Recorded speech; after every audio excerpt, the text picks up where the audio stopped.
tayo ng Mercury muna, and then after ng Mercury mag-grocery tayo sa Pierpont. So yeah, let's go.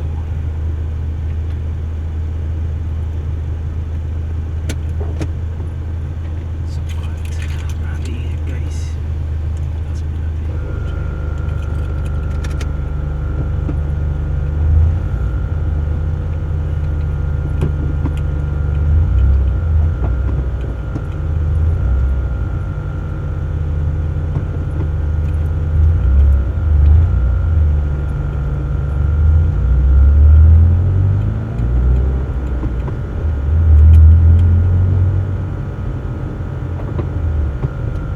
So grabe ang init right now, ano?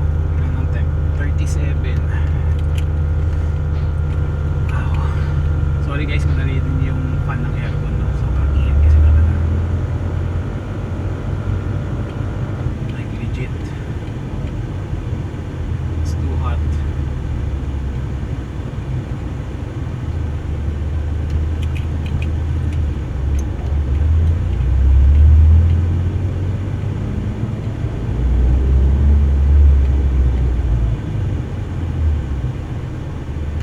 Ang hirap talaga umalis ng tanghali. Na naka-clear tint. Yan, tiis pogi pa more.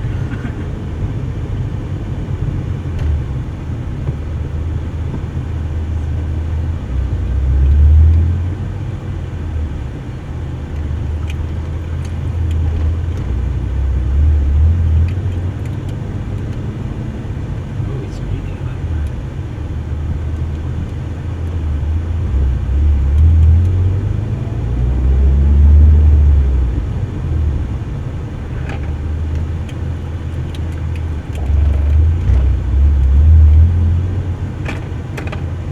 Kailangan ko na mag-glasses. So, mag-glasses tayo.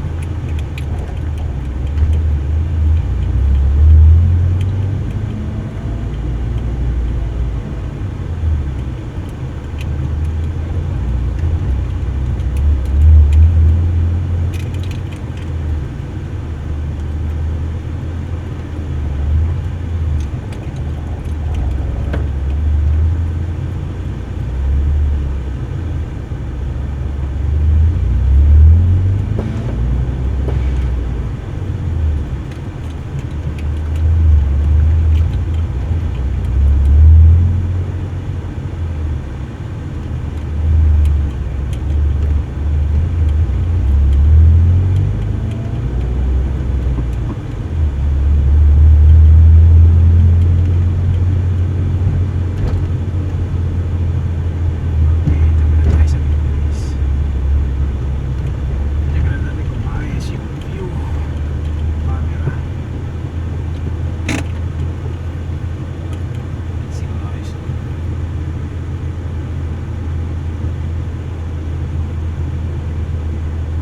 Okay.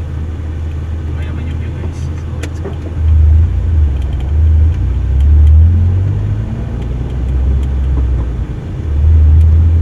Grabe ang init. So yun guys, thank you nga pala sa mga nagsusubscribe sa atin, sa walang sawang suporta sa ating YouTube channel, ano. Maraming salamat. And sa mga patuloy na nanonood, maraming salamat guys. Sana nag-enjoy pa rin kayo sa mga POV na pinupost ko at ginagawa.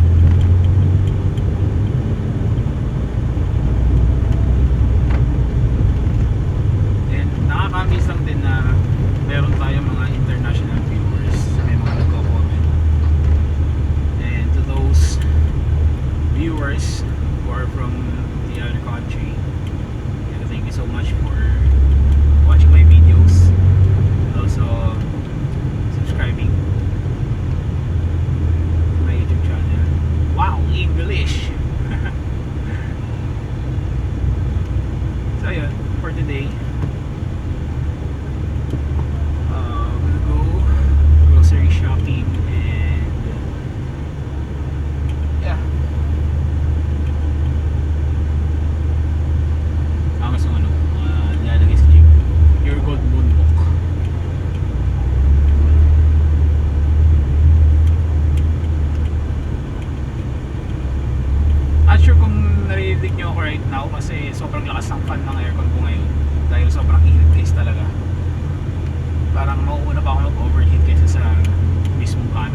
guys, kapag may mga questions kayo about sa kotse or anything, setup ng camera or kung ano man ang mga gusto nyo itanong sa akin, comment down below lang. Then nasagutin ko yan. Dahil lahat naman ng comments ay sinasagot ko. Kahit gaano pa kayo karami mag-comment, nasagutin ko yan.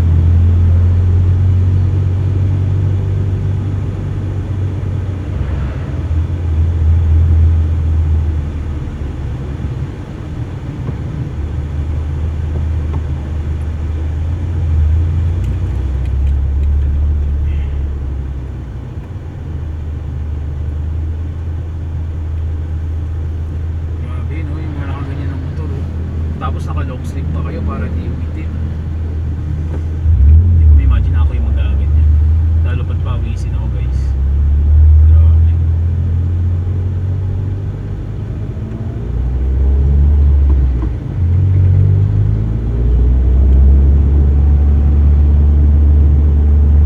Oh, nakita ko tong Bolt. What the heck? Laki ng Bolt, mga ganyan kalaki yung Bolt oh. What the heck?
Sa GR Corolla, like I don't know, pero ang ganda niya. Well, gusto ko rin ng GR Yaris actually, pero ang ganda din ng Corolla, ng GR Corolla.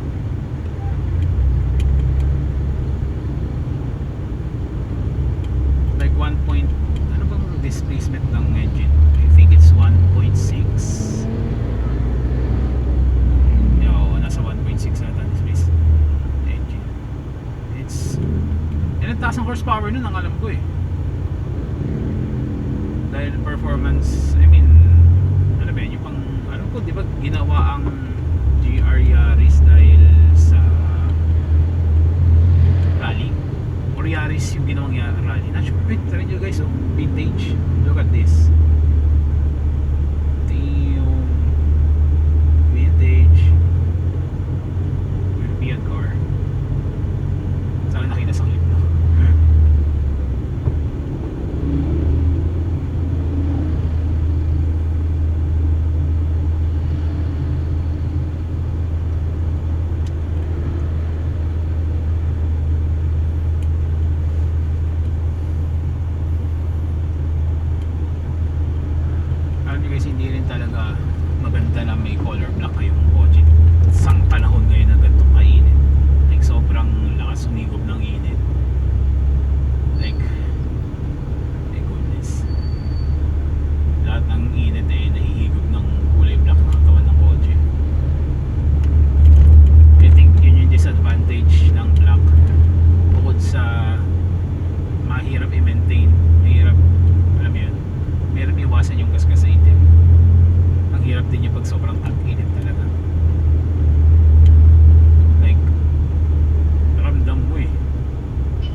Kasi alam mo yun, katulad nung kanina, may instances na nakita ko yung bolt na gaganyang kalaki. Para lang maiwasan mo. Kasi isipin mo, pag yung tumusok sa gulong mo, sure ball yun. Sure ball, flat ka talaga dyan, hindi ka makakaalis. Alam mo yun? Kaya minsan nagiging aware na din ako sa mismo dinadaanan ko. Like, hindi lang sa, like, kung ano yung nasa front ko, tinitingnan ko, pati yung lapag tinitingnan ko na din. Pag na, lalo pag gabi na, pag nakakita ko ng kumikinang na maliit na bagay sa lapag, iniiwasan ko lang hanggat maaari kasi baka mamaya, alam mo yun, pako or screw, di mo alam eh. Ang hirap pa naman na ano, na mabutasan kasi unang-una, well, sa situation ko mahirap kasi wala akong reserve tire na 17s ang size. Kasi ang reserve tire ko right now is yung luma, which is yung stock nito, parang nasa 15s lang ata, yung 14s. And not sure din kung okay ba yung gamitin kapag na like magkaibang size. I'm pretty sure hindi siya pantay, di ba? So yun din yung ikinakakaba ko. Wala rin naman ako mahanap na, alam niyo yung donut tire. So yung donut tire na yun, wala din ako mahanap na size 17s. Merong 17s, 5 holes. So like kailangan ko 4 holes. Parang ang pinakamalang nakita ko na donut tire is like around 16s na 4 holes. So ang hirap niya.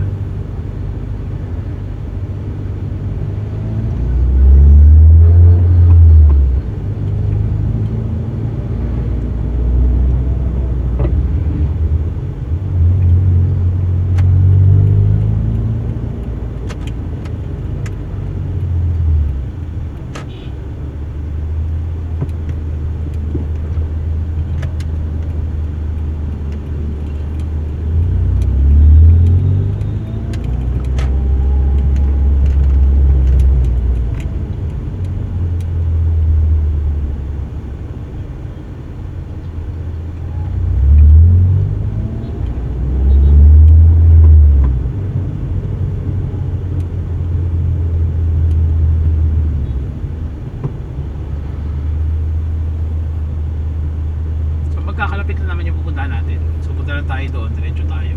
Doon yung Mercury. And then after nyan, punta tayo ng Molino Road para pumunta ng Pure Gold. So yun lang naman. Samahan nyo muna ako pumunta ng Mercury Drugs para bumili ng hindi gamot pero yung cranberry juice and tomato juice. Kasi doon lang meron. Not sure why. Sa Mercury lang talaga meron. Wala sa Pure Gold, wala sa SM. I don't know bakit yan. Or baka lang hindi lang namin natatimingan na meron sa mga malls. So yeah. Kaya kailangan ko bandayuhin para lang bumili ko ng cranberry juice and tomato juice para sa aking tatay.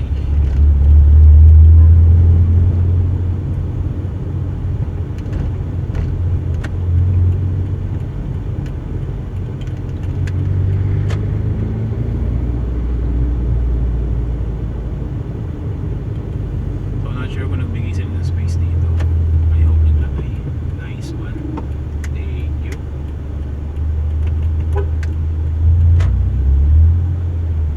Kasi most of the time, alam nyo ba guys, sa parkingan na yan, laging nilang tinatakpan yung, I mean pag nata-traffic sila, laging scenery ko sumayad.